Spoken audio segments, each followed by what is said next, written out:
Jamani, leo si ndo siku ya kikao chenyewe, lakini naona hamna hata watu. Tumekaa wenyewe watatu kama sijui. Ongea wewe kiazi, nikiongea mimi miogo na mizizi shoga yangu.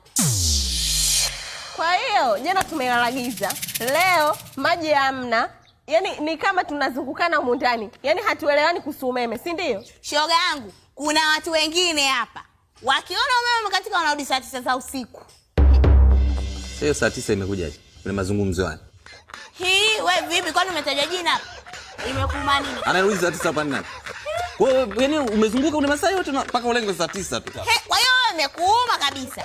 Si ndio? Kwa hiyo wewe unakijua kabisa unachokifanyaga. Umeme ukikatika unarudi saa 9 za usiku kwa makusudi. Tuongee utuone tuna midomo. Asa siongee mwenzio. Mwache aongee kwa sababu wote tunapata shida humu ndani. Wote tunang'atwa na mbu. Jana sijalala mtoto wa watu kucha. Asa hivi mialama humu. Mialama ya mbu tu humu nimeng'atwa na mbu kwa sababu nyewe watu wawili. Mimi muda wangu wa kazi unajulikana. Naweza karudi muda wote nyumbani. Iwe saa 9, iwe saa 10, saa ngapi. Muda wote narudi. Sasa napangia muda wa kurudi mimi nyumbani kwangu. Kwa hiyo hiyo kazi yako inaangaliaga umeme tu ukiwa hamna ndio unarudi saa 9. Ile umeme ukiwepo miguu baju mapema tu saa 2 unaingiza ndani. Afu wewe. Wewe. Yaani mimi ndio ningekuwa mama mwenye nyumba humu ndani.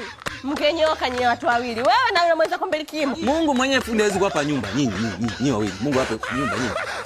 Roho zenu zilikuwa mbaya kupita kiasi. Mnaweza kupata nyumba nyinyi. Ipake rangi ipendeze, Tena yote 9. Tena na kile mambo hapa yamefanya kabisa. Watu wenye majadiliano fresh. Najua hakuna kitu kitakachoharibika. Wasama jamani hapa. Njoo kwa tumalize hapa. Taratibu baba, utanipata vidole. Wewe, hebu sogeaga huko. Wewe na bwana msukumizia kwangu wewe? Wewe vipi? Wewe si mwanaume mwenzie. Mwanaume mwenzangu wewe sio mwanamke. Mimi siumii. Wewe roboti kabisa waumie, unaumia kitu gani? Roboti? Yaani hapa mimi chukua nataka tuzungumzie mada iliyokuwepo.